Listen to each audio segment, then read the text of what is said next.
Fala aí, galerinha, estudantes de biologia aqui do nosso canal Bio Revisando. Quem fala com vocês é o professor Vitor e nós iremos para mais uma videoaula de hoje com um tema meio que tanto polêmico. Vamos falar de origem da vida. Meus amigos, falar de origem da vida não é exatamente do modo que nós pensamos hoje, que a vida surge de maneira sexuada ou assexuada. Antigamente aconteciam os termos meio que polêmicos, mas foi muito importante essa discussão para fazer a biologia o que ela é hoje, um meio investigativo. Então, vamos lá para a nossa aula. Galera, é o nosso tema, origem da vida. Vamos falar de duas teorias. Uma delas é abiogênese e biogênese. Antes de entender o seu significado, vamos para a etimologia da palavra. Bio significa vida. Gênese significa origem, ou seja, é uma teoria da origem da vida que acredita que o ser vivo só pode ser originado de um ser que já existe, enquanto a outra teoria, que é chama abiogênese, ou popularmente posso chamá-la também de geração espontânea. A, nomes comparativos na biologia, significa negação, bio, vida, gênese. Não é a origem da vida. É uma teoria que diz que a vida só poderia ser originada de uma matéria inanimada, ou seja, uma matéria bruta associada a mais um princípio vital. E essa teoria, ela existe desde a antiga Grécia e foi defendida até meados do século XVII, século XVIII. E um dos primeiros a defender essa teoria, pessoal, foi o grande Aristóteles. Aristóteles, ele não acreditava que o ser vivo vinha de uma reprodução, de uma troca de gametas. Ele acreditava que a vida surgia espontaneamente. E por isso chama-se geração espontânea ou abiogênese. Como é que, segundo a abiogênese ou geração espontânea, a vida era originada? Imagine aqui um rio e nesse rio eu tenho um lodo. O que é que eu precisaria? De um princípio vital para gerar vida naquele meio. Vamos supor que nesse lodo é a matéria inanimada e o princípio vital fosse, no caso aqui, o oxigênio. Quando o oxigênio tocava naquele lodo, espontaneamente dava vida a sapo. Ou seja, espontaneamente o sapo surgia, né? Vamos trocar aqui esse sapo aqui, que ele está meio fictício. Ou seja, quando o princípio vital tocava na matéria bruta, dava origem a sapo. Ou seja, o sapo não era originado de um meio de reprodução sexuada, e sim espontaneamente.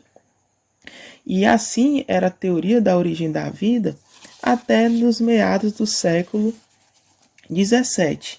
Tinha tantas pessoas fanáticas por essa teoria da abiogênese, e um deles era o belga Jean-Baptiste van Helmont.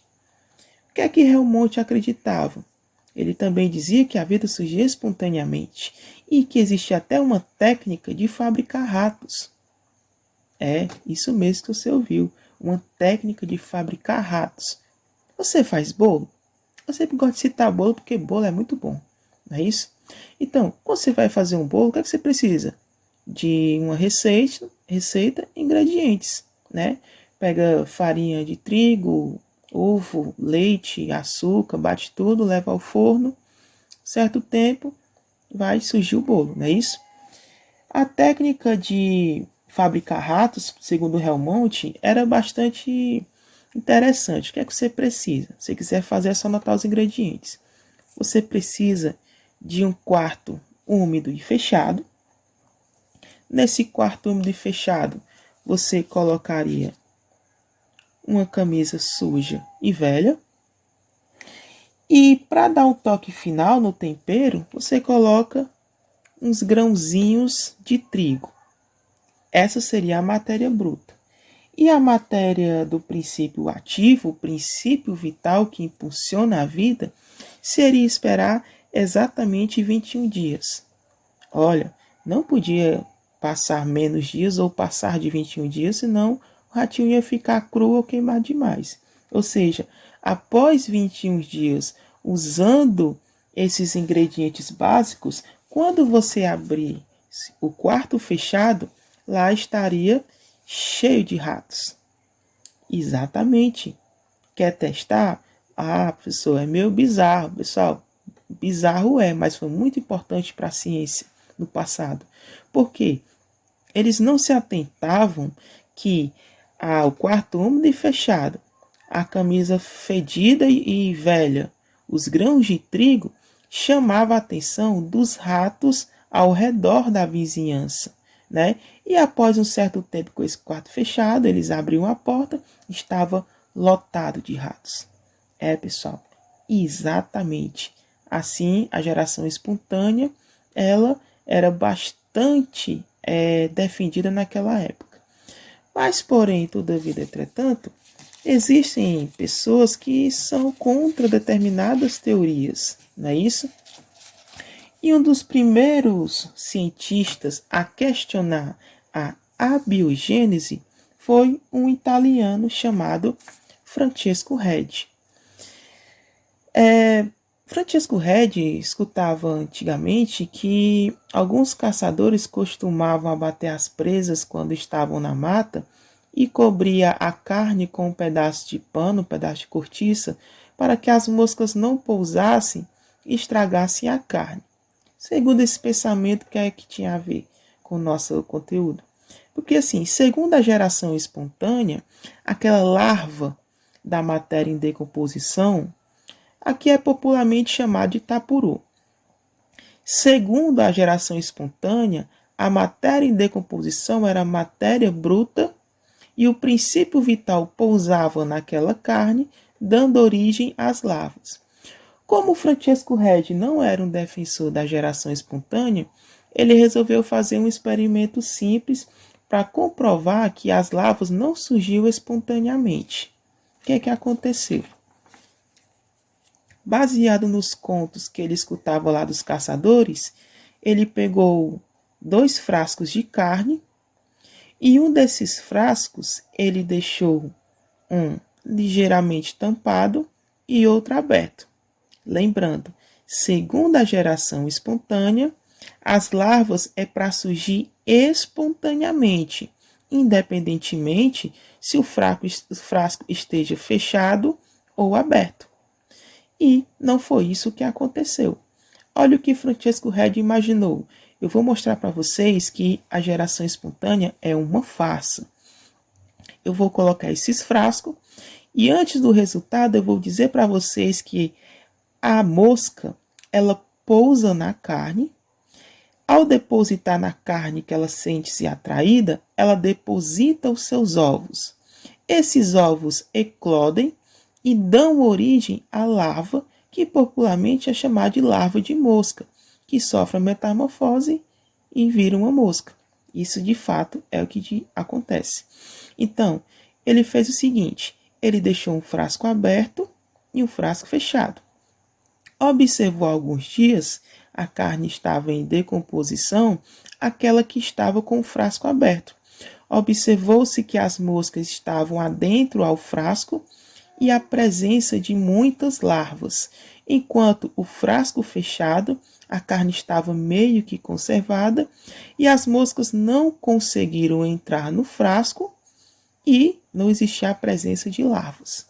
Foi aí a primeira vez que Francesco Redi conseguiu enfraquecer a geração espontânea e deu ênfase à teoria da biogênese, que diz que a vida só pode ser originada de um ser que já existe e que de fato é. Ou seja, até meados do século XVIII, acontecia esse grande embate sobre o que era a origem da vida, biogênese ou abiogênese.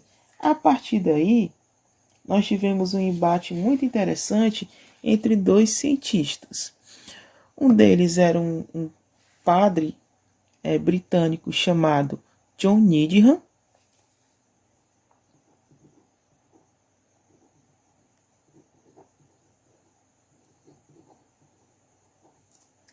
E o outro é também, por coincidência, padre e cientista chamado de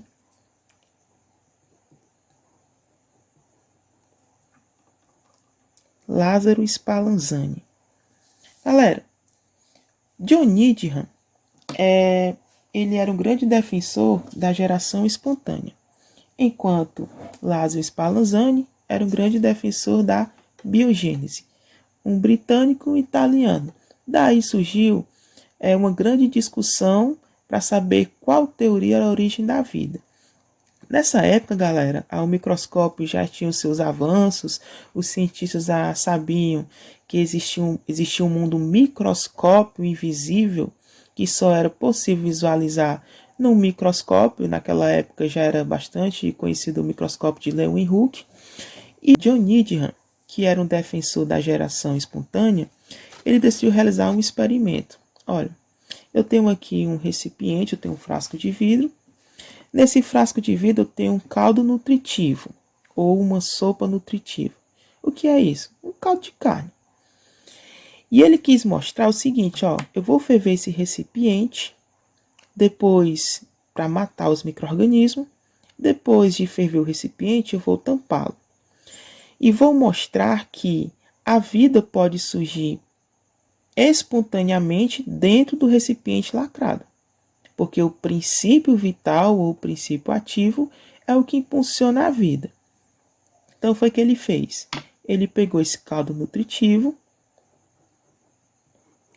e ferveu a uma baixa temperatura. O que aconteceu? Quando o caldo esfriou, ele tampou com uma rolha. Observou-se alguns dias, observou-se no microscópio e viu a presença de muitos micro-organismos presentes no caldo. Ou seja, a partir desse experimento simples, John Needham ele conseguiu provar que a vida surgia espontaneamente. Isso em meados de 1748. Ele conseguiu provar que mesmo fervendo o caldo, matando os micro-organismos, a vida surgia espontaneamente. Só que anos mais tarde, em meados de 1765, Spallanzani ele escreveu um artigo refutando a teoria de John Needham. Ele resolveu primeiramente fazer um experimento parecido com o dele. Foi o que ele fez, ele pegou um caldo nutritivo, ele começou a questionar o que foi que Spallanzani fez. Quando você ferve algum líquido, você tem que ferver a uma alta temperatura e deixar o caldo ficar estéril. Foi com isso que Pasteur conseguiu preservar o vinho naquela época.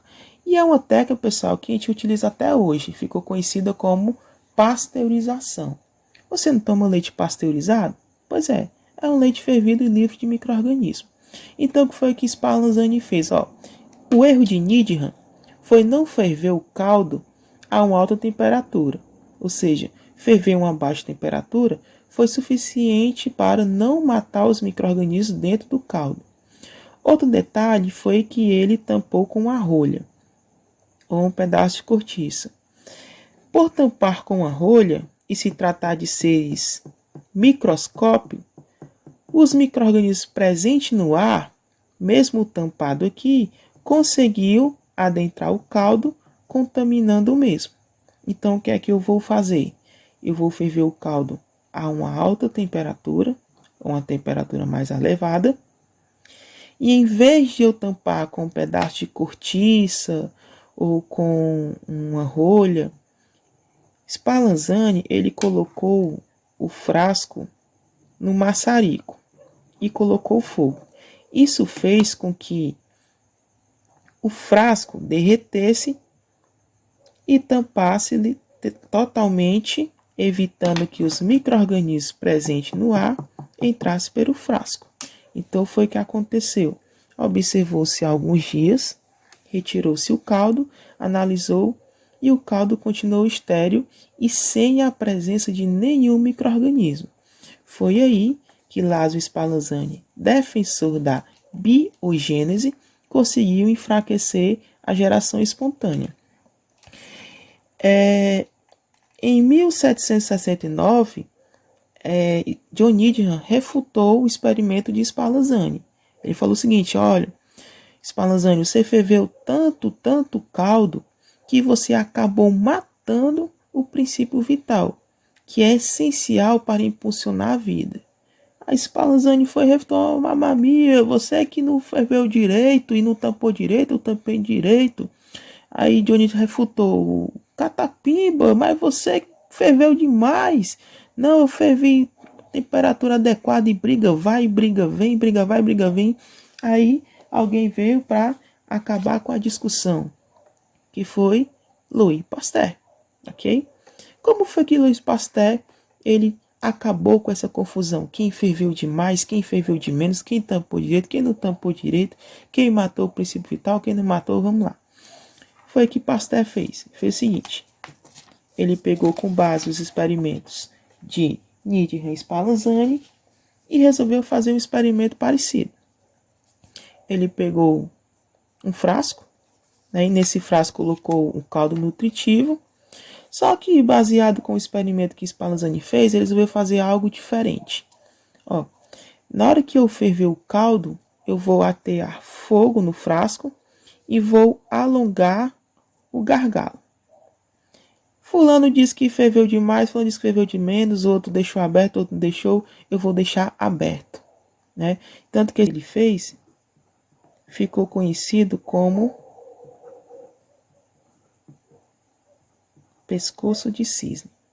Ó, eu vou pegar aqui o caldo nutritivo e nesse caldo nutritivo eu vou ferver uma temperatura baixa. Nessa temperatura baixa, eu vou fazer o seguinte, vou explicar para vocês.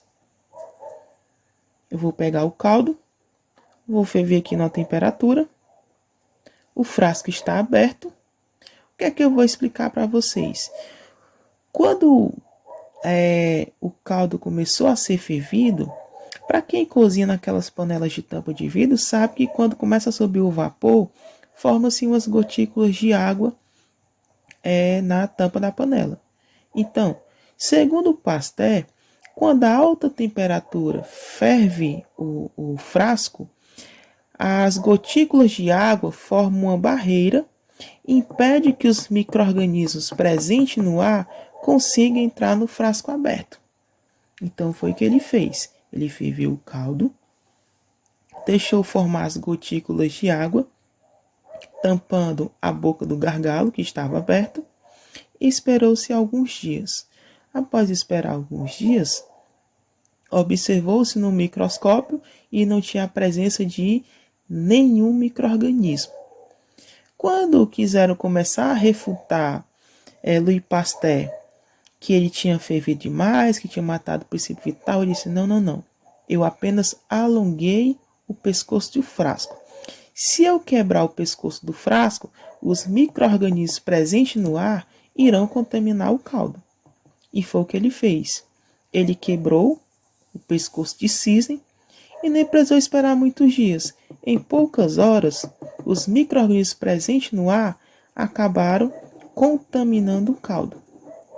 E foi aí que Louis Pasteur provou que a vida não surge espontaneamente no caldo nutritivo. Não surge de jeito nenhum. Foi aí que Louis Pasteur derrubou de vez a geração espontânea. E hoje a origem da vida é a biogênese, que diz que a vida só pode ser originada de um ser já pré-existente, ou seja, de forma sexuada ou assexuada. Ok, galera? Todos entenderam? Bom, acabou o questionamento, não tem mais geração espontânea, aí acabou a tema? Não. Começou outro questionamento. Bom, se a vida só pode ser originada de um ser já pré-existente, então quem foi o primeiro ser vivo a habitar na Terra? Ou seja, quem nasceu primeiro, o ovo ou a galinha? Não sei, iremos ver na nossa próxima videoaula, ok? Se você gostou, dá um like, compartilha, se inscreve no canal e divulga aí nossos trabalhos, ok? Valeu, galera, e até a próxima.